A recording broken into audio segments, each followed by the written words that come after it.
Hi there, welcome to this channel ML Goyal accountancy classes, जहां पर accountancy के basic concept clear करने का भरसक प्रयास किया जा रहा है।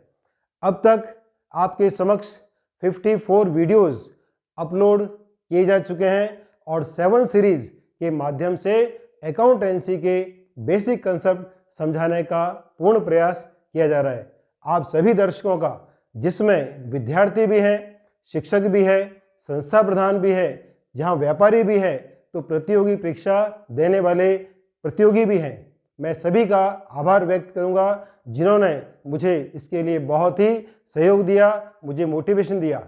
अब तक 600 सब्सक्राइबर, 7500 व्यूज़, कई लाइक्स, कई कमेंट प्राप्त हुए हैं और आपके प्रोत्साहन के लिए मैं बहुत बहुत आभारी हूँ। इसी प्रकार से अपना प्यार बनाए रखिएगा। जिन व्यूअर्स ने अभी तक भी इस चैनल को सब्सक्राइब नहीं किया है, सब्सक्राइब अवश्य कीजिए। अगर आपको वीडियो पसंद आता है, लाइक कीजिए और कमेंट कीजिए और इस लिंक को अन्य विद्यार्थियों तक शेयर अवश्य कीजिए। बात करते हैं एक नई सीरीज की। बहुत ही महत्वपूर्ण टॉपिक मैं लेकर के आपके समक्ष प्रस्तुत हुआ हूं और वह टॉपिक है कैश बुक। आपको याद है कि जब हमने सहायक बहियां पढ़ी थी तो सहायक बहियों में 8 सब्सिडरी बुक्स होती है, जिसमें से हमने 5 सहायक बहियां पढ़ चुके हैं। आज हम प्रारंभ करने जा रहे हैं रोकड़ बही कैश बुक। कैश बुक जो है वह प्रत्येक व्यक्ति के लिए बहुत ही महत्वपूर्ण है, चाहे वह व्यापारी है, बैंक का कर्मचारी है, चाहे कैशियर है और विद्यार्थी है या प्रतियोगी परीक्षा देने वाला कोई प्रतियोगी है। तो चलिए प्रारंभ करते हैं बहुत ही महत्वपूर्ण इंपॉर्टेंट एक बुक जिसे कहते हैं कैश बुक। चलिए समझते हैं रोकड़ बही या कैश बुक। सबसे पहले समझते हैं इसका अर्थ, मीनिंग। देखिए जरा, रोकड़ बही का अर्थ, मीनिंग, प्रारंभिक लेखे की वह बही। आप समझ सकते हैं कि यह भी प्रारंभिक लेखे की एक बही है जिसमें केवल समस्त नगद प्राप्तियां और नगद भुगतान, cash receipts and cash payments का लेखा किया जाता है, चाहे वह नगद हो और चाहे वह बैंक के माध्यम से हो। तो रोकड़ बही क्या है? एक प्रारंभिक लेखे की बही है, अर्थात सहायक बही है, जिसमें केवल उन्हीं व्यवहारों का लेखा किया जाता है जो कैश होते हैं। कैश प्राप्त भी हो सकती है और कैश चुकाई भी जा सकती है। तो इस प्रकार से देखिए जरा, रोकड़ी जो लेन देन है, कैश ट्रांजैक्शंस, वो 2 प्रकार के हैं। कौन कौन से? एक तो है रोकड़ प्राप्ति, कैश रिसिप्ट्स, और दूसरा है रोकड़ भुगतान, कैश पेमेंट्स। और यह कौन कौन से हो सकते हैं? देखिए जरा, कैश रिसिप्ट किसी भी कारण से हो या कैश पेमेंट किसी भी कारण से हो, इस बही में लिखेंगे। उदाहरण देखिए, जैसे कि goods sold with cash, income received, कोई भी इनकम आपको प्राप्त हो रही है, चाहे कमीशन है, रेंट है, डिविडेंड है, एक्सेट्रा। इसी प्रकार से असेट्स सोल्ड इन कैश, कोई भी संपत्ति है, प्रॉपर्टी है, कैश के अंदर बेची है, उसका लेखा इस बही में होगा। इसी प्रकार से पेमेंट में भी किसी भी कारण से अगर आपने कोई भुगतान किया है, चाहे वह कैश के माध्यम से, चाहे बैंक के माध्यम से, इसमें लिखेंगे। देखिए जरा उदाहरण, goods purchased with cash, expenditure paid, किसी भी प्रकार का व्यय, खर्चा अगर आपने नगद चुकाया है, इस बही में लिखेंगे। कैश असेट्स परचेज, कोई भी संपत्ति नगद में परचेज की है तो उसका लेखा इस बही में होगा। पेमेंट्स ऑफ लायबिलिटीज, अगर किसी दायित्व का, लायबिलिटी का भुगतान आपने कैश किया है तो भी इसका लेखा इस बही में किया जाएगा। बहुत ही शॉर्ट में बात को समझना है कि कैश बुक में कौन से व्यवहारों का लेखा होगा? केवल कैश, चाहे वह किसी भी रूप में प्राप्त हुई है, चाहे उसका भुगतान किसी भी रूप में किसी भी कारण से किया गया है। तो रोकड़ बही क्या है? रोकड़ बही प्रारंभिक लेखे की वह बही है जिसमें केवल नगद लेन देनों का, लेन देन का मतलब नगद प्राप्ति कैश रिसिप्ट्स और नगद भुगतान कैश पेमेंट्स का लेखा किया जाता है। चलिए रोकड़ बही के संबंध में कुछ और बातें सीखते हैं। सबसे पहली बात है रोकड़ बही की विशेषताएं।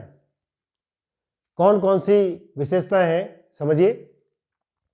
नंबर 1, नगद व्यवहारों का ही लेखा। इस बात को आपको अच्छे से समझना है कि कैश ट्रांजैक्शन के अलावा कोई भी ट्रांजैक्शन है, किसी प्रकार की अन्य एंट्री है, वो इसमें नहीं की जानी है। नेक्स्ट पॉइंट है खाता बही का भाग। समझिए इस पॉइंट को।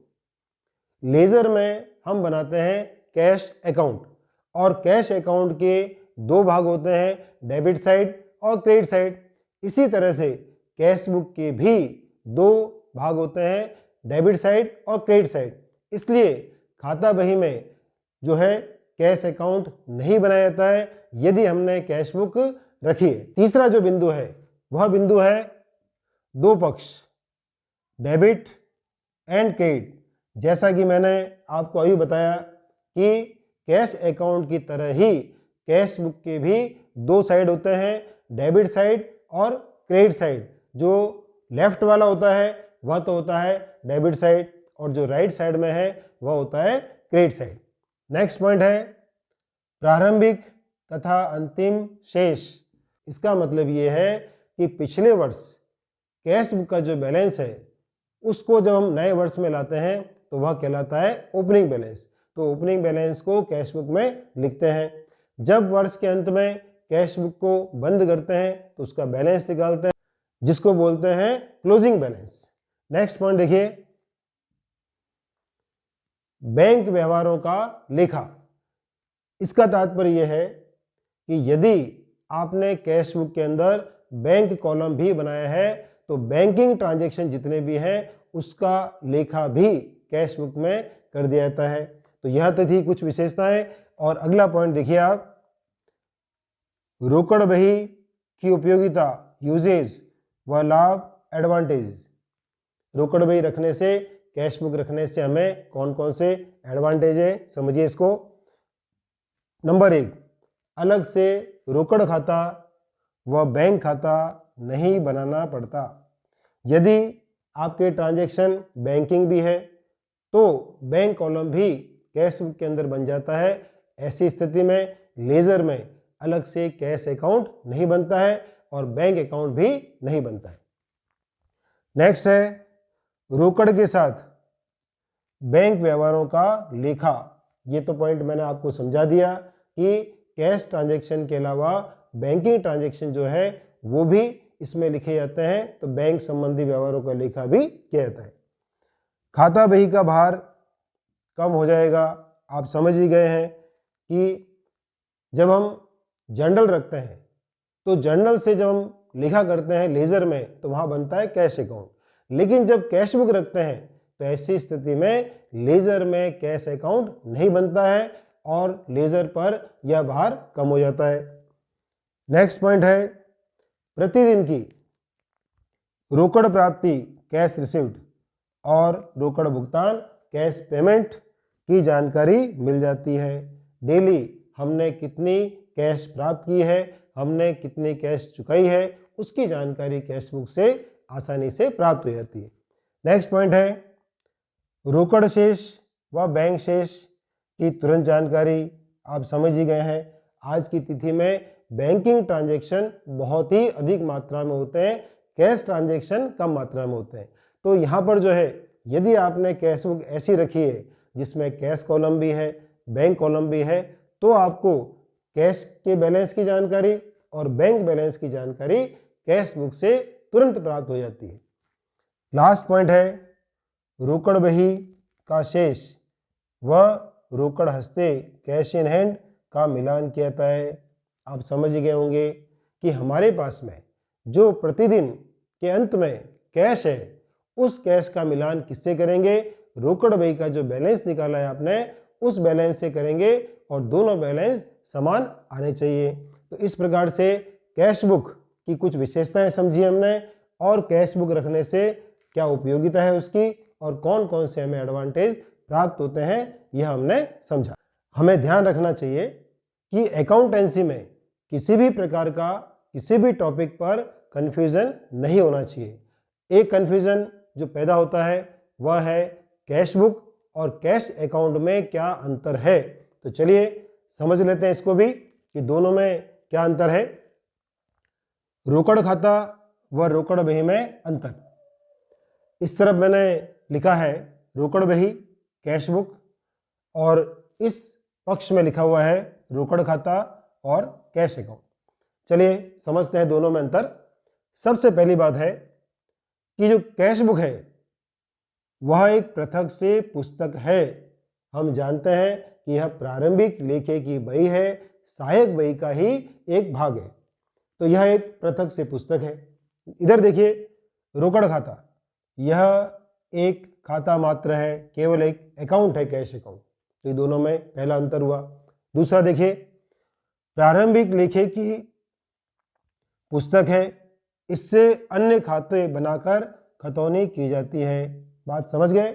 कैश बुक जब बनेगी तो कैश अकाउंट की तरह दिखेगी आपको, लेकिन उसमें जो आपने पोस्टिंग की है या लेखा किया है उसमें से आपको खतौनी करनी है। जैसे कि देखिए उदाहरण, मान लीजिए कि नगद माल बेचा तो cash account debit to sales, तो कैश बुक में आप लिख दोगे टू सेल्स। तो सेल्स अकाउंट भी अलग से खाता बही में बनाना है और उसके अंदर पोस्टिंग करनी है बाय कैश। इस बात को समझना है। इधर देखिए यह खाता बही में बनाया जाता है और जर्नल से खतौनी की जाती है। ये बात आप समझ गए कि जब कैश बुक नहीं बनती है और जर्नल से हम खाता बही में पोस्टिंग करते हैं तो वहां पर बनता है कैश अकाउंट, जबकि कैश बुक जो है वो प्रारंभिक लेखे की बही है। नेक्स्ट देखिए,